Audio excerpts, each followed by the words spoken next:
Hey, so we are deep into this quarantine time and sheltering at home with our children. And a lot of you have been doing remote learning for 5+ weeks.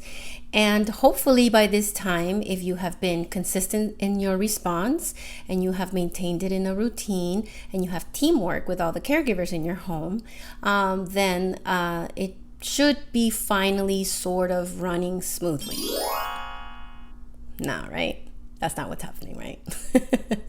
So I figured 5 weeks in to think about what may be going wrong and why you're not running as smoothly as you wish that you were.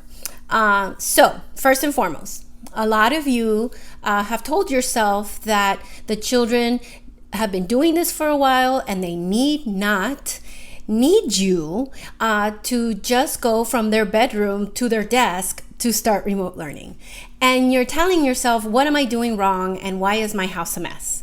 Well, you're not doing anything wrong.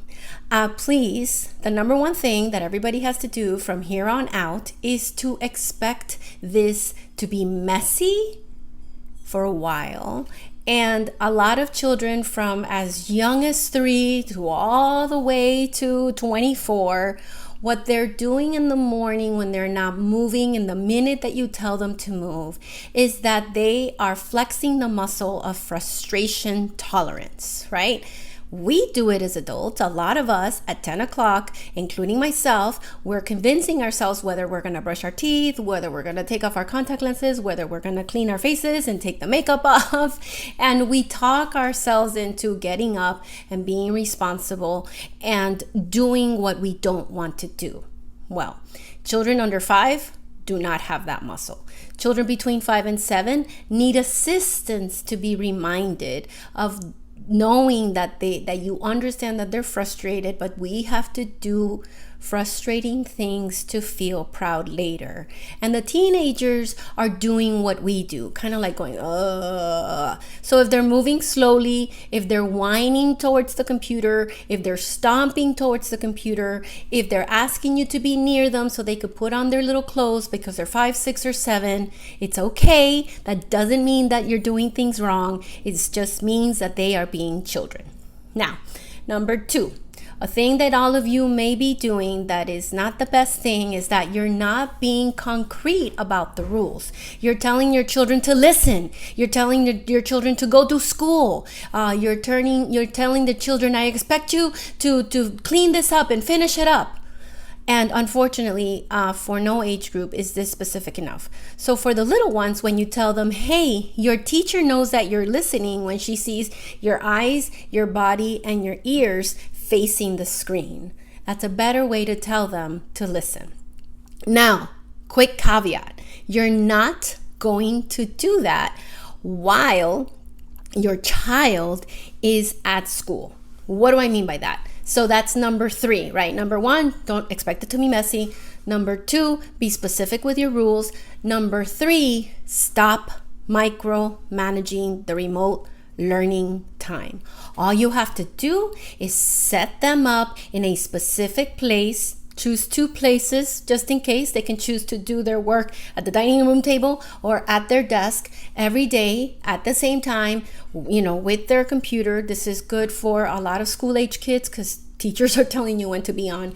But the person that is in charge when they are on the screen is your teacher. So if she's talking to your child and your child is looking up and your child is bringing the dog and your child is... Don't say anything to your child. Make a mental note. If you want to say something because it's driving you nuts, put a hand on their shoulder, move them gently back. But don't say anything because the adult in charge at that time is your teacher. So no micromanaging. But Lena, when do we talk to them, right? When do we make sure that they know that what they're doing is wrong? Later in the evening, when you're loving on each other, when you're cuddling them to bed, when you're sitting with your teenager calmly, and telling them, hey, look, I noticed today that you were having a really hard time focusing. What was going on for you? And for your little one, be specific. Hey, buddy, I noticed that you were very distracted. So remember, your teacher knows that you're listening to her when your eyes, ears, and body are facing the computer. And then let it go. Okay, so don't get in there. And then the last thing, you're not giving them breaks.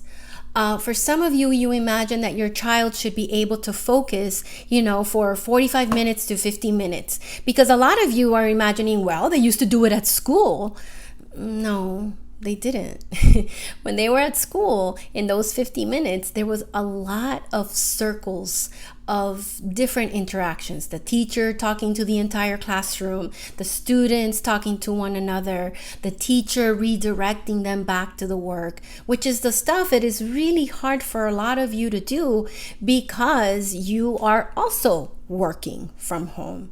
So again, for the little itty bitty ones, for anybody under 6, 10 on and 10 off is a nice break, especially when the teachers have stopped their teaching on the screen and they have to do those projects on their own. Give them 10 minutes on, 10 minutes off. For the older ones, give them 20 minutes on and 10 minutes off. Expect them to need the wiggles and expect them to need time to just kind of slow down and cool off.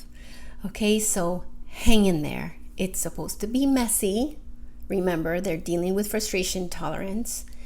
You're supposed to be specific with what you expect them to do, right? You're supposed to not micromanage. And lastly, make sure that you're giving the kids breaks. So here's to hoping that week 6+, because for a lot of us, we got the bad news that this is going to happen until the end of the school year. Breathe, reset every time something goes wrong, let it go, and you got this.